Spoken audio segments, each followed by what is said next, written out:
While the housing market feels tight for agents and buyers, the biggest portals are getting leaner, smarter, and more profitable. Send it. Zillow released their earnings yesterday, and in their shareholder letter, they say they have continued to outperform the residential real estate industry in 2025 by 1,300 basis points. Zillow also returns to profitability. In their reporting, they've shared that they had net income of $23 million, up from a net loss of $112 million in 2024. So in one of the most challenging years in residential real estate since the 1990s, in one of the most lowest transaction count years, Zillow grew. Yeah, that's a swing of almost $150 million when you talk about a delta to a surplus. Yeah. Insane. Congrats, Zillow. Yeah, that's money. Absolutely. Pun intended. Congrats to Zillow and congrats to the agents that are working alongside Zillow. Congrats to all the homeowners that paid all the Zillow. Yeah, the Zillow Right. agents. Zillow referral agents. Well, and despite being embroiled in so many different lawsuits, they continue to thrive. Should this be concerning for us realtors as a profession? Should we be worried about so much consolidation happening inside of Zillow? So let's take a look at their revenue breakdown. Yes. They had residential revenue, which they said was up 8% year over year to $418 million. But look at this as well. Their mortgage revenue was also up 39% year over year to $57 million. And then let's throw in the rental revenue. Now, we know that Zillow and Redfin are embroiled in the antitrust potential situation going on with their sale of Redfin's rental business. And so, but Zillow's rental business did grow, right? And is it because of that? Yeah. 45% year over year to $168 million. How did they make $168 million on rentals? Because they're charging that's like- property managers, they're charging ad space. They're, That charging revenue connections. that revenue is They're almost leads. half. It's almost half of their residential revenue. It's insane. Wow. Because Well, those are leads. But you also got to remember, they're pretty much like, I would say, for residential rentals, they're probably by far and away number one site, right? Because MLSs don't really show a lot of rentals. It's true. It's Zillow that has absolutely smashed that sector. So they've got to be lead capturing. So if you're a rental agent, you're going to put your properties on Zillow? Yes. Or would you put them on the MLS and they would Like a go to property Zillow? manager, you mean? Yeah, a lot of property managers put them on their site and Zillow. Do they put them on the MLS or no? No. No. Okay. Wow. That's crazy. Why wouldn't they put them on the MLS? Because wouldn't the a lot of MLS go because the directly co-broks to are so low. Zillow? The co-broks are so low, and a lot of the property managers just want to deal directly with the tenants. That's why they do it.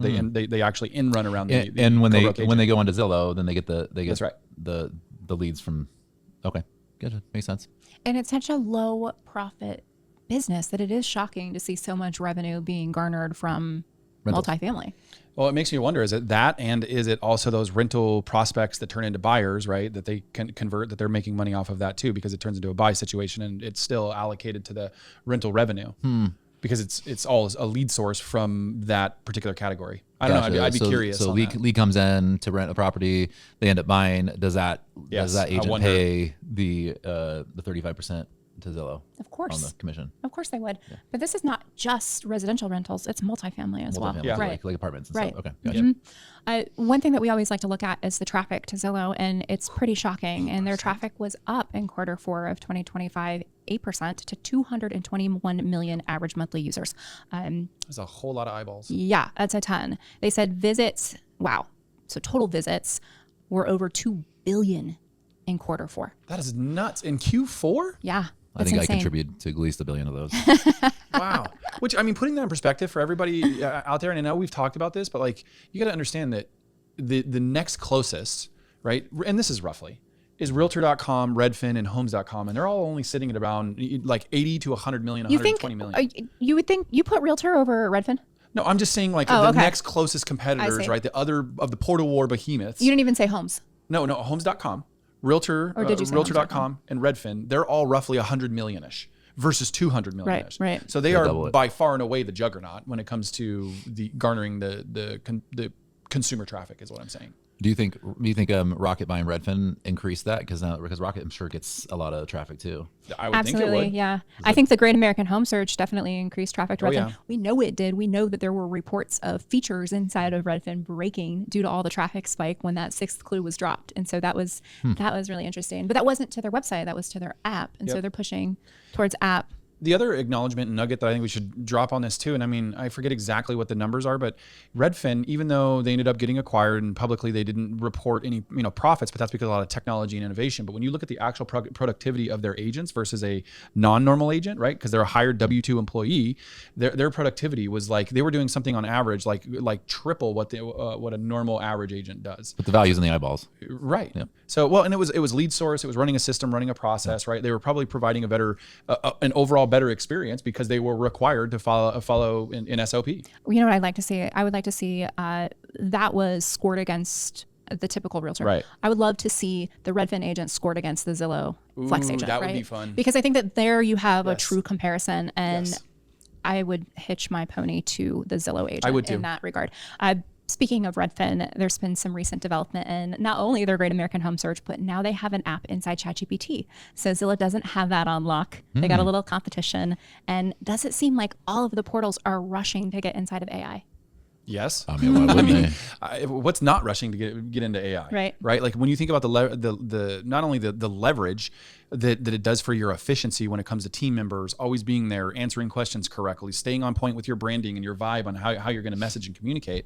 But how about all of the other things, like things that go on behind the scenes, like that people don't think about, right? Like technology development. Right. I mean, don't get me wrong. People think about that, but I think that's more specialized, right? Like I will say, obviously we knew the massive boom of AI was coming, but speaking about something hyper local, I had no idea 2 years ago that AI was going to impact our development schedule the way that it has. Like, it's like, okay, cool. I know it's going to help, but where you're taking one mid-level developer pretty much writing code and developing at a senior level developer in almost like 1.5. Right, because of things like Cursor or Claude Code, or so. And obviously, I'm just speaking to something very nichey. But my point is I'll even talk about another one that helps me. And I'm Jay. I'm sure you guys do this too. I consult with Chad all the time on reading charts, reading trends. What do you think? What's the price prediction? Hey, if somebody had a gun to your head, what would you pick, and what would you pick today? If you were looking to make a swing trade or a day trade, You go so dark, Elliot. absolutely. Sometimes you got to be like Putting the pressure on your GPT. I don't That's know right. if that's a So good back thing. to the story. Does Redfin do you think they're paying? Is Redfin and Zillow They paying have to be. ChatGPT? They have to be. But have to be. or is ChatGPT? Or they have I mean, their own ChatGPT is yanking those eyeballs away. And then now, I mean, they're arbitraging Zillow, Redfin. So eventually, will because ChatGPT or not, ChatGPT isn't. I mean, that's not a company. It's OpenAI. Yeah. OpenAI is like in the delta, big time, right? Oh, big time. I mean, they're bleeding cash, and they need more cash to keep bringing Yep. more people. But eventually, will they? Even though they got 10 billion Will from people Microsoft. go to ChatGPT to search for properties, and now they'll be charging Zillow and Redfin even more money to combat to be inside ChatGPT? It would seem that way. 61% of buyers and sellers took to AI to ask advice during their real estate transaction per new reports. And so we do know that when Only it comes 1%? 61%. Oh, 61%. I think Right. you said 1%. So 6 out of 10 buyers and that sellers makes were sense. consulting and using AI during their home Yeah. sale or buying process. So as a real estate professional, knowing that they're getting this insane advice and you know how good it is because you probably use it yourself, what's the true value now that you bring to the equation when they can go into AI and they can learn and get educated? What value do you now bring to the transaction? I mean, facts and figures are one thing, but even It's an emotional. I don't know. Emotional support. You just told me that you would ask ChatGPT. You put a course. gun to your head. Should I make this trade? So it's like if a seller is like, "Hey, ChatGPT, you Is got this a a gun good to your advice? head. Should I Is take this- this offer or should I hold out for a better one?" What are the questions that they're asking? And I think that would be really amazing to uncover. I love how on Google Trends you can get insights into psyche by seeing what people are actually typing out. And so far, there's nothing like that when it comes to usage of AI. Yeah. So, and actually, one of the cool benefits about using the Zoodealio home report, this product plug here, is that any question that's asked is captured and reported back to you, so you can see actually what they're asking. What your clients are right. asking, yeah. But so, what sort of knowledge are they getting? How do we fill the gap? And I think it's largely standing in that space of this is an emotional journey. People are transitioning from one part of their life to another. I mean, we look at the sales last year. We know that a huge percent of them were death, divorce. You know, you have to moves. right. You're like hard life circumstances where you show up as a real estate professional and you provide stability during that chaotic time frame. Absolutely. I think that's what agents have to go off on. I mean, they have to really push towards like, hey, I'm here to help you emotionally, because that's a lot of people are using ChatGPT for everything. I mean, I do too. It's, Right. It's I mean, decision-making tools. I don't even Google anymore. I just go right to ChatGPT and ask ChatGPT. I still Google. Well, now when you Google, it pulls up the Yeah. Gemini AI and gives you. But Dude, if Gemini's but if you're gotten so paying for good. ChatGPT, are you going to Google or ChatGPT if you're paying for it? Because a lot of people, they don't pay for it, so they get a certain amount of minutes Right. per day, and then they stop. They can't use it anymore. So if you're paying for it, I'm thinking that you're probably going to ChatGPT.